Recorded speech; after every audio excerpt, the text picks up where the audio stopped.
So the purpose of this video is to demonstrate that why everyone says that just memorizing the syntax you cannot become a coder. You have to feel those syntax or those functionality to become a coder. মানুষ এটা use করে আর কি, যে মুখস্থ করে তুমি একজন ভালো কোডার হতে পারবে না। তোমাকে জিনিসগুলো ফিল করতে হবে, জিনিস ফাংশনালিটি ভিতরে যে জিনিসপত্র হচ্ছে এগুলো তোমার বুঝতে হবে। তা জিনিসটা যে কেন তা ছোটো একটা আমি ডেমনস্ট্রেট দেওয়ার চেষ্টা করব। তো দেখি কি আসে। তা আমার কাজটা কি, বেশি কিছু না, জাস্ট আমি এটা রিয়াক্ট দিয়ে করবো। কাজটা হলো যে একটা কাউন্ট থাকবে, সেই কাউন্ট থাকবে, সেই কাউন্টারে আরটা হলো বাটন থাকবে। এই বাটনে যদি আমি ক্লিক করি এখানে কাউন্টটা বাড়তে থাকবে। এখানে একটা ক্লিক করলে 1 বাড়বে, 2টা ক্লিক করলে 2 বাড়বে, 3টা ক্লিক করলে 3 বাড়বে, 4টা ক্লিক করলে 4 বাড়বে। তো এইভাবে জিনিসটা কাজ হবে। তো এই জিনিসটা আমি করবো আর কি, সেটা কিসে রিয়াক্টের মাধ্যমে করবো আমি। তো এটা জিনিসটা কীভাবে করা যায়, আমি প্রথমে এখানে কোডটা লিখছি, সম্পূর্ণ লিখি নেই, 90% লেখা আছে, main.jsx এর ফাইলটা করে না, যেটা তৈরি করছে সেটা লিখছি শুধু। আর হলো এই ইয়াটা আছে, মানে জাস্ট ওয়ান্ডারিং যে থট প্রসেসটা আমি কীভাবে করবো, এই জন্য আমি এই থট প্রসেসটা লিখছি, যে কীভাবে চিন্তা করে আমি এই কোডগুলো আমার লিখতে হবে। জাস্ট ওভারভিউ লিখছি। এখানে আরও ফাংশনালিটির ভিতরে আরও ইনডেপথ কথাবার্তা আছে যেগুলো লেখা হয় নাই, কিন্তু মোটামুটিভাবে লিখছি যে এরকম একটা থট প্রসেস আমার করতে হয়েছে জাস্ট এইটুক লেখার জন্য, মানে এইটুক কোড করার জন্য আমি খাতায় করছি। যাই হোক, আমি একটু দেখি। প্রথমে যে জিনিসটা সেটা তো অ্যাজ ইউজুয়াল, যে main.js এর ভিতরে একটা ফাইল ইম্পোর্ট করে নিছি। তারপর এটা তো যেহেতু আলাদা জায়গায় লিখছি, ভিতরে লেখা যায়, আমি আলাদা নিছি, counter.jsx দিয়ে করছি। সেখানে একটা কাউন্টার নিয়ে নিয়েছি, সেখানে অবশ্যই সি বড় হতে হবে, মানে যেটাই লিখি, যে ফাংশনালিটি, এখানে যে কাউন্টারটা নিয়েছি, এই কাউন্টার যেটা আছে এটা এখানে ইম্পোর্ট করে লিখতে হয়, মানে main.jsx এর ভিতর। সেটা প্রথম অক্ষরটা অবশ্যই বড় হতে হবে, আপার কেস হতে হবে, আর বাকিগুলো ইওর উইশ। তো প্রথমে এখানে ইম্পোর্ট করে নেওয়া হয়েছে এই ফাইলটা। আচ্ছা, ইম্পোর্ট করলাম, করার পর হলো এখানে এক্সপোর্ট করতে হবে। তো এক্সপোর্টের ডিফল্ট করা হয়েছে ফাংশন জাস্ট কাউন্টার, কোনো প্যারেন্থেসিসের ভিতরে কোনো নাম কিছু দেওয়া হয়নি, জাস্ট এমটি প্যারেন্থেসিস নেওয়া হয়েছে, তারপর দেন ফাংশনটা কাজ করা হয়েছে। তো এখানে তো পুরো ফাংশনটা লেখা হয়েছে, এখানে তো জাস্ট এই লাইনের পর এই লাইন, এই লাইনের পর এই লাইন, এই লাইনের পর এই লাইন, এভাবে হয় নাই। কীভাবে হয়েছে সেই প্রসেসটা আমি এখানে লিখছি আর কি, কীভাবে চিন্তা করলে এই জিনিসটা। প্রথমে আমার জিনিসটা চিন্তা করতে হয়েছে কি, যে আমি করবো কি। প্রথমে আমার জিনিসটা এভাবে করবো যে আমি একটা কাউন্ট থাকবে, সেই কাউন্টার একটা বাটন থাকবে, সেই আমি যদি বাটনে ক্লিক করি কাউন্টটা বাড়তে থাকবে, সংখ্যাটা বাড়তে থাকবে। এই হলো আমার কাজটা। তো কাজটা করার জন্য আমার প্রথমে কী হয়েছে, তো HTML একটা এই ফাংশনালিটির ভিতর একটা HTML কোড দিতে হয়েছে, যে HTML কোডের ভিতর একটা ডিভ হয়েছে, ডিভের মধ্যে H3 একটা বাটন, একটা H3 paragraph, H2 H1 as you like, মানে যে জিনিসটা দেওয়া যায় ওটা সমস্যা হয় না, আর একটা বাটন দিতে হয়েছে। তো এই H3 কীটা করছে, জাস্ট একটা কাউন্ট লাগছে, এই কাউন্ট পরে লিখছি আমি। এটা তো ডাইনামিক্যালি লেখা হয়েছে, আর এই কাউন্ট যেটা লেখা হয়েছে এটা একটা কাউন্ট হয়েছে, আর হলো একটা বাটন হয়েছে।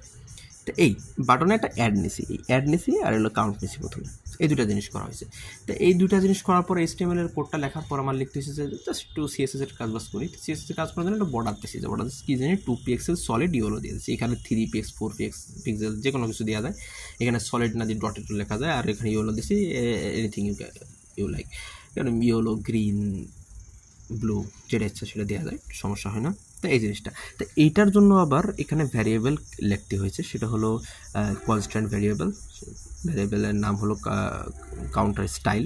যেহেতু এটা কাউন্টার, সেটা কাউন্টার, এটা স্টাইল করতে চাই, সেটা স্টাইল নাম দিয়েছি। স্টাইল এটা যেটা লেখা হয়েছে সেটা হলো ভ্যারিয়েবলের জাভাস্ক্রিপ্টের মাধ্যমে লেখা হয়েছে, এটা CSS লেখা হয়েছে, এটা আলাদা ফাইলে CSS লেখা হয় না, এটা জাভাস্ক্রিপ্টের ভিতরে CSS এর কাজ করা যায়, এটা সেভাবে করা হয়েছে। জাস্ট এটা লেখা হয়েছে, লেখার পর এই জিনিসটা তো এই বাটনের মধ্যে আংটা লাগাতে হবে, অর্থাৎ লিঙ্ক আপ করতে হবে। সেই লিঙ্ক আপটা কীভাবে করবো, জাস্ট এই যে ডিভের ভিতর, পুরো ডিভের ভিতর এই স্টাইলের ভিতর একটা এটা নিয়ে নিলাম আর কি, এই কান্ট্রি সাইডটা নিয়ে নিলাম, স্টাইল ইকুয়াল টু ডাইনামিক্যালি এই যে কান্ট্রি স্টাইল, এটা নিয়ে নিলাম। হলো, এখানে স্টাইলের কাজটা হলো, ভ্যারিয়েবল আংটা লাগানো হয়েছে। এবার now let's come to the counter. এখন এই কাউন্টে নিয়ে কাজবাজ করতে হবে।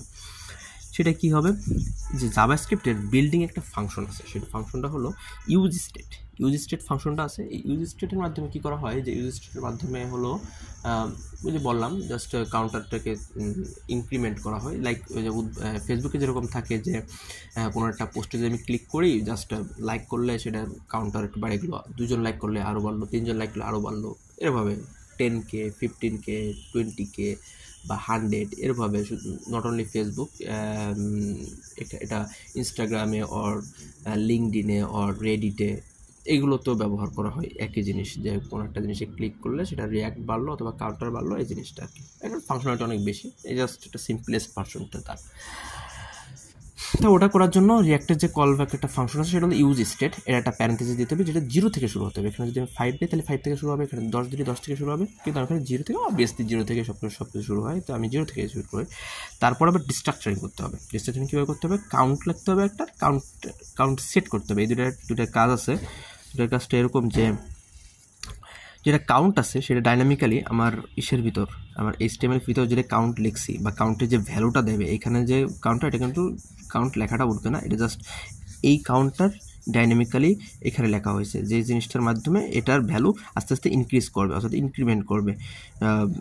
এই যে এখানে জিনিসটা এই কাউন্টার সাথে এই কাউন্টার লিঙ্ক আপ করানো হয়েছে dynamically through this curly braces. আচ্ছা, এই জিনিসটা করা হয়েছে। তো এই জিনিসটা করে এখানে সিনট্যাক্সটা এরকম যে কনস্ট্যান্ট দিতে হবে, দুইটা জিনিস লিখতে হবে, একটা হলো কাউন্ট, একটা সেট কাউন্ট, তারপরে এটা করে দিলাম। আর ইউজ স্টেট দিয়ে এটার যে শুরুর যে ভ্যালুটা সেটা হলো 0, সেটা আমাকে এভাবে কল্পনা করতে হবে। তা এভাবে জিনিসটা করা যায় বা করতে হয় আর কি। এবার কাউন্টের জিনিসটা হয়ে গেলো। এবার হলো কী কাজ করতে হবে, মানে বাড়বে আর কি, ইনক্রিমেন্ট হবে, এইটুকু করলে আমি হ্যান্ডেল করে ফেলাম। এবার আমার কী করতে হবে, যে ক্লিক করলে বাড়বে, সেই জিনিসটা আমার এখন করতে হবে। সেটা এবার কীভাবে করতে পারি, আবার একটা ফাংশন চালাইতে হবে এখান থেকে, যে এখানে কনস্ট্যান্ট হ্যান্ডেল একটা ফাংশন দিচ্ছে, ফাংশন এমটি ফাংশন নিলাম, টার্নারি ফাংশন ইউজ করা হয়েছে। টার্নারি ফাংশনের ভিতর যে কাউন্ট, নিউ কাউন্ট প্লাস 1, এখানে জাস্ট এই লাইনটা যদি না লিখতাম, সাপোজ এই লাইনটা যদি আমি না লিখতাম, তাহলে শুধু সেট কাউন্ট লিখে, যেটা ভিতরে কিছু না দিলেও সমস্যা হতো না, সেট কাউন্ট লিখে ওটা দিলেও তাহলে জাস্ট কী আসতো, শুধু কাউন্ট আসতো আর কি, মানে 1 করে বৃদ্ধি পাতো না। 1 করে বৃদ্ধি করার জন্য আমার কী লাগছে, আমার এই যে কাউন্ট যে 1 করে বৃদ্ধি পাবে সেই জিনিসের জন্য আমার এই জিনিসটা লেখা লাগছে, যে count constant new count equal to count +1। আর সেই কাউন্ট +1টা তুমি সেট কাউন্টের ভিতর, এই সেট কাউন্টের ভিতর তুমি করে দাও, মানে করে দাও আর কি। তো এই যে নিউ কাউন্টটা, এই যে পুরো জিনিসটা, এই যে পুরো যে টার্নারি যে ফাংশনটা, সেই ফাংশনটা কিসে কাজ করবে, ফাংশনটা কাজ করবে হলো বাটনের ভিতর। সেই বাটনটা কোনটা, এই যে বাটনে 1 ক্লিক যদি করি, তাহলে এই হ্যান্ডেলের যে ফাংশনটা, এই ফাংশনটা কল ব্যাক করলাম, কল করার পর তাহলে বাটনটা যদি আমি ক্লিক করি 1 ক্লিকের উপর, তাহলে এই ফাংশনটা কাজ করবে। অর্থাৎ একটা বাটন ক্লিক করলে ওই কাউন্টার ভ্যালুটা বাড়বে, আবার আরেকটা করলে আরেকটা বাড়বে, এখানে 1 করে বৃদ্ধি করা হয়েছে, এখানে যদি +2 দেয় তাই 2 করে বৃদ্ধি পাবে, +5 দিলে 5 করে বৃদ্ধি পাবে, অ্যাজ ইউ লাইক। এভাবে চিন্তা করতে হয় আর কি। জাস্ট তাও তো রিয়াক্ট তো একটা লাইব্রেরি, রিয়াক্টের মাধ্যমে জাস্ট একটা কাউন্টার দিলাম, সেই কাউন্টারের জাস্ট ক্লিক করলে সেটার বাড়বে। সেই জিনিসটা হ্যান্ডেল করার জন্য এতগুলো চিন্তাভাবনা করে আমার করা লাগছে আর কি, বা করতে। এর ভিতর বিভিন্ন এরর আছে, এই ব্র্যাকেট এদিক সমস্যা হয়ে গেলে একটা ডট, একটা বড় হাতের আপার কেস লোয়ার কেসে একটু ঝামেলা করলে সমস্যা হয়ে যাবে। তারপরে যদি আংটাগুলো না লেখা হয়, তারপরে ইম্পোর্ট এক্সপোর্টে যদি সমস্যা করি তাহলে সমস্যা হবে, এরকম নানান সমস্যা। তারপরে ইন্টারনেট সমস্যা, তারপরে স্লোনেস, অনেক কিছু। তারপরে একসময় অ্যাংরি, অনেক কিছু, এত কিছুর পর এই জন্যই আসলে এটা খুবই অনেক হার্ড। তো এই জন্যই মানুষ বলে যে, আজকে আমি জিনিসটা অনুধাবন করলাম যে কিসের জন্য মানুষ বলে যে just memorizing the syntax you cannot become a coder, you have to feel those back-end activities to become a coder। এই জিনিসটা যে বলে মানুষ, কেন বলে, তা আজকে জিনিসটা আমি বুঝতে পারলাম আর কি, উপলব্ধি করলাম। আগেও করছি, তা আজকে একটু বেশি লাগলো আর কি। জি ভাই, মানে আজকে একটু মানে অন ক্লিক করলাম আমার মাথায়, যে ভাই এইটুক জিনিস করবো আমি, এইটুক জিনিসের ভিতর কত জিনিসগুলো আমার চিন্তা ভাবনা করতে হচ্ছে, কত জিনিসের উপর ডিল করতে হচ্ছে। ইন্টারেস্টিং।